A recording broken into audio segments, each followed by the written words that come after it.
네, 안녕하세요. 여러분들 반갑습니다. 금융과 에너지 업종을 누구보다 쉽게 알려주는 데이어 멘토 권혁철입니다. 오늘 정말 오랜만에 LS 머티리얼즈 리뷰해 보도록 할 텐데요.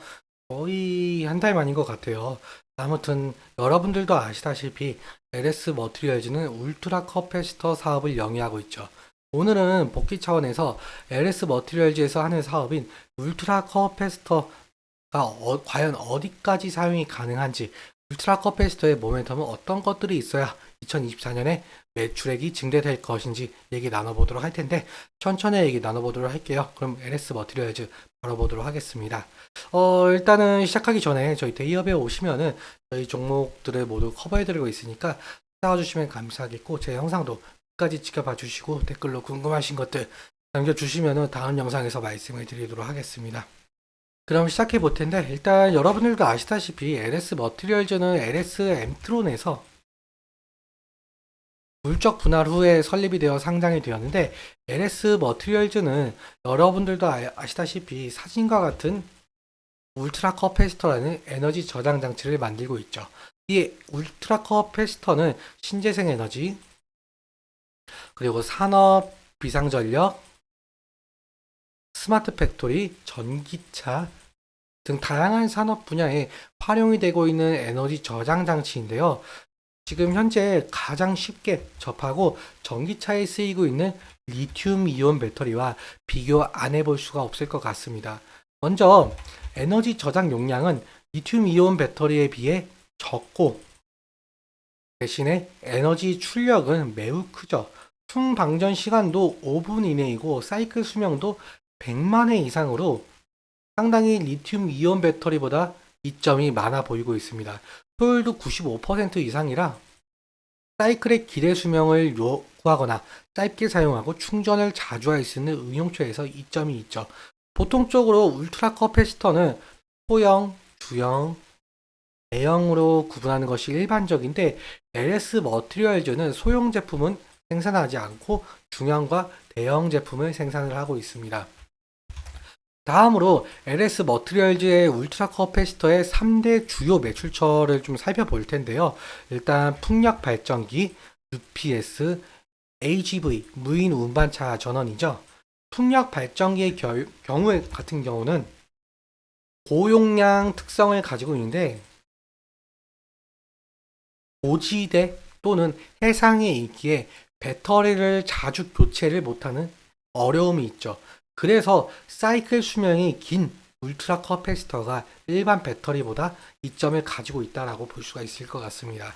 그리고 현재 러시아 우크라이나 전쟁, 중동 정세 악화로 에너지 안보가 대두되고 있는 상황에서 각광받고 있는 것이 신재생 에너지죠. 유럽도 마찬가지고 우리나라도 마찬가지로 풍력을 육성 계획을 하고 있습니다. 그렇다면 사이클 수명이 더욱더 긴 울트라 커패시터가 관심을 받을 가능성이 높겠고, 이 이슈에 대해서 LS 머티리얼즈의 주가는 좋은 흐름을 만들어낼 가능성이 있다는 판단할 수 있을 것 같습니다. 그리고 여기 UPS 같은 경우에는 기공급이 중단되거나 전압 변동 등의 장애가 발생했을 때에도 전기를 안정적으로 사용할 수 있도록 비상 발전기 역할을 하고 있는데, 특히 전력의 품질에 의해 제품의 품질이 직결되어 1000분의 1초 또 단위의 순간 정전도 방지해야 하는 반도체나, 그리고 디스플레이, 동박 공장을 중심으로 수요가 발생이 되고 있죠. 그리고 여러분들도 아시다시피 현재 AI 산업이 활성화되어 AI 반도체가 많은 관심을 가지고 있죠. 이 또한 울트라 커패시터의 호재라고 볼 수가 있을 것 같습니다. 그리고 무인 운반차 같은 경우는 정해진 구간을 반복하는 형태가 흔한 물류 창고나 자동화 공장, 스마트 팩토리죠 등에서 수요가 많죠. 예를 들면은 쿠팡이나 아마존 같은 기업들이요. 인건비 절감과 물류 속도 효율화를 위해서 무인 운반차를 확장해 나가는 기업이 많아지는 만큼 수시간의 충전을 요구하는 리튬 배터리에 비해서 수분 내로 충전을 마칠 수 있는 특성이 있는 만큼 상하차 하는 사이에 충전을 맞출 수 있는 울트라 커패시터의 효용이 더욱더 높아 선택을 할 가능성이 높을 수가 있겠죠. 이 또한 모멘텀이 될 가능성이 있다는 판단할 수가 있을 것 같습니다. 앞서 말씀드린 것처럼 2024년에는 전쟁 이슈로 에너지 안보 대두, 그리고 신재생 에너지 비중 증가가 되었죠. 그리고 AI 산업 확장으로 UPS 수요 증가, 그리고 물류 속도 효율화를 확장해 나가는 기업이 증가하는 만큼 LS 머티리얼즈의 주가 상승에 대한 모멘텀이 있고 좋은 흐름을 만들어낼 수 있는 긍정적인 시그널이라고 볼 수 있을 것 같습니다. 실제로 지금 풍력 발전이나 UPS 시장 규모, 무인 운반차 시장 규모가 지속적으로 늘어나고 있는 그래프를 볼 수가 있을 것 같습니다. 사실 LS 머티리얼즈는 전기차를 바라보고 투자하신 분들이 상당히 많을 거라고 생각을 하고 있는데 여러분들은 과연 어떤 관점을 바라보고 투자하셨는지 여러분들의 생각도 상당히 궁금한 것 같습니다. 댓글 한번 남겨주시면 정말 감사할 것 같고 그러면 차트 한번 살펴보도록 할게요. 차트를 한번 보시면은 사실상 LS 머티리얼즈는 상장한 지 얼마 되지 않은 회사이기도 하죠.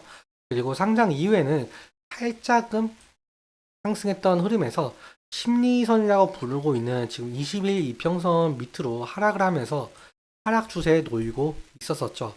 그런데 오늘 간만에 21 이평선을 돌파해준 모습인데요. 앞서 말씀드렸다시피 풍력에 대한 모멘텀이 있을 가능성이 높겠다라고 했었는데 실제로 오늘 뉴스에서 해상 풍력 발전 추진 계획 소식으로 수급이 들어온 모습을 볼 수가 있을 것 같습니다. 그런데 오늘 윗골이 달린 이유는 지속적인 하락으로 인해서 원금 보존 매물 저항이 있었을 가능성도 배제할 수 없을 것 같습니다. 일단 오늘 20일 이평선을 돌파를 해줬으니 이제는 지지라인이 될 가능성이 높겠고 그리고 사실 상승 시에는 지금 매물대 차트를 제가 켜놨는데 매물대 차트를 보시면 아시겠지만 지금 3만원 부근에 상당히 많은 매물대가 있거든요. 그래서 대량 거래량과 함께 매물 소화가 되는지도 함께 지켜봐야 되는 부분인 것 같습니다. 그런데 LS 머티리얼즈 앞서 말한 모멘텀을 가지고 더 크게 상승할 가능성이 있어 보이기에 계속해서 추적해 나가야가는 포인트가 될 가능성이 높을 것 같습니다. 오늘은 여기까지 말씀을 드리고 오늘 말씀드린 내용과 차트적인 부분에 대해서는 개인적인 견해가 있을 수 있기에 여러분들의 주관적인 견해와 함께 투자를 하여 현명한 선택하셨으면 좋겠습니다. 오늘도 시청해주셔서 너무 감사하고 지금까지 멘토 권혁철이었습니다. 감사합니다.